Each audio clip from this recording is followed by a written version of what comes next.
एक बकरे की कहानी आपने ठीक से याद कर ली तो कभी भी आपका मन शैतान नहीं बनेगा। जय श्री कृष्ण दोस्तों, स्वागत है एक बार फिर से आप सभी मित्रों का हमारे दर्पण ज्ञान गीता यूट्यूब चैनल में। दोस्तों, इस वीडियो के माध्यम से आज की जो कहानी मैं आपके लिए लेकर आया हूँ, ये कहानी बहुत ही ज्ञानवर्धक एवं शिक्षाप्रद है, जो आपके जीवन में बहुत कुछ सीख देकर जाएगी।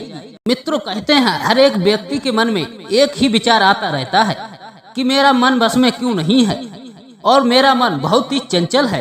मैं चाहे इसे कितना भी बस में करूं, परंतु ये मुझसे दूर भागता है और ये बुरे से बुरे कर्म करने के लिए हमारे लिए मजबूर करता रहता है। परंतु हमारी आत्मा तो मना करती है और कहती है कि ये बुरा काम मत करो, लेकिन मन पूरी तरह हमारे ऊपर हावी हो जाता है और अपना पूरा प्रभाव जमा करके हमसे बुरे से बुरे कर्म करने पर मजबूर कर देता है, जो मजबूर बस हम करते रहते हैं। इसी कारण बस सारी जिंदगी हम दुख उठाते हैं। साथियों, ये मन जो हमारा होता है ये बहुत ही चंचल होता है और ये हमारा मन आत्मा की कभी चलने नहीं देता है। हमारी जो आत्मा है ये हमसे बुरे कर्म करने के लिए हमेशा रोकती रहती है, लेकिन हमारा जो मन होता है ये मन इंसान का ड्राइवर होता है। ये हमसे बुरे से बुरे कर्म करने के लिए हमारे लिए आगे बढ़ाता रहता है और हमसे बुरे कर्म करवाता रहता है, क्योंकि इस मन को कोई पूरी तरीका से बांध नहीं पाया है। तो आइए साथियों, इस वीडियो में जानेंगे कि इंसान का मन एकत्र कैसे होता है और अपने मन को काबू कैसे किया जा सकता है, जिससे कि हमसे कोई बुरा कर्म ना हो जाए। तो आइए साथियों, जानते हैं इस वीडियो के माध्यम से। परंतु आपसे एक मेरा छोटा सा निवेदन है कि हमारी वीडियो की समाप्ति तक हमारे चैनल पर बने रहें, और यदि आप हमारे इस चैनल पर नए मेहमान दर्शक बनकर आए हैं तो आपसे एक छोटा सा रिक्वेस्ट है कि हमारे चैनल को सब्सक्राइब अवश्य कीजिएगा और बेल आइकन घंटी को प्रेस अवश्य कीजिएगा।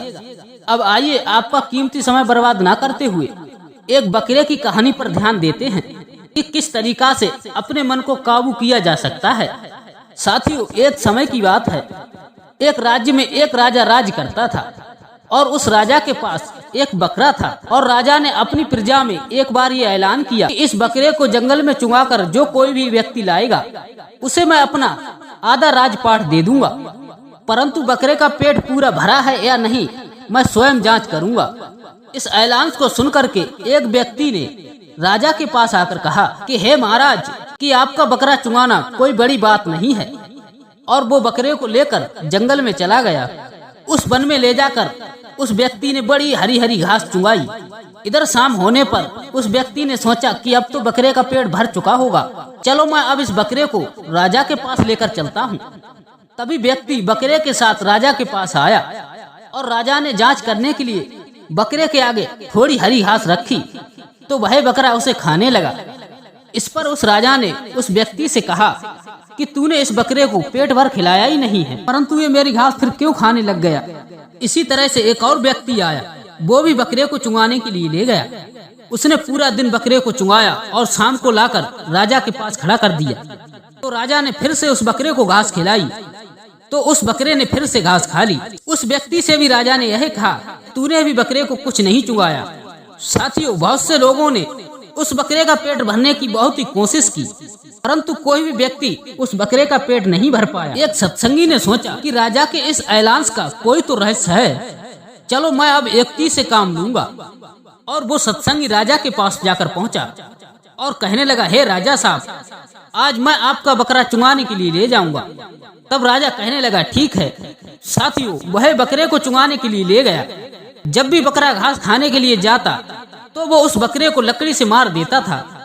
पूरे दिन में कई बार उसने उस बकरे के साथ किया, और बकरे ने सोचा यदि मैं घास खाने का प्रयास करूंगा तो मुझे उस लकड़ी से मार खानी पड़ेगी, इसीलिए मैं घास को नहीं खाऊंगा। शाम को वो महात्मा बकरे को लेकर राज दरबार में पुनः लौटा। उधर बकरे को घास बिल्कुल खिलाई नहीं थी। मैंने इसे भरपेट खिलाया है, इसीलिए अब ये बिल्कुल घास नहीं खाएगा। अब चाहे तो इसकी परीक्षा कर लीजिए। साथियों, तभी राजा ने घास डाली तो उस बकरे ने खाना तो क्या, उसे देखा भी नहीं। उस बकरे के मन में ये बात बैठ गई थी, यदि मैं इस घास को खाऊंगा तो मुझे मार खानी पड़ेगी, इसीलिए उसने वो घास नहीं खाई। साथियों, ये जानते हैं आप ये बकरा क्या है? ये बकरा एक हमारा मन होता है, और बकरे को चुगाने के लिए ले जाने वाला एक जीव आत्मा है और राजा एक परमात्मा है।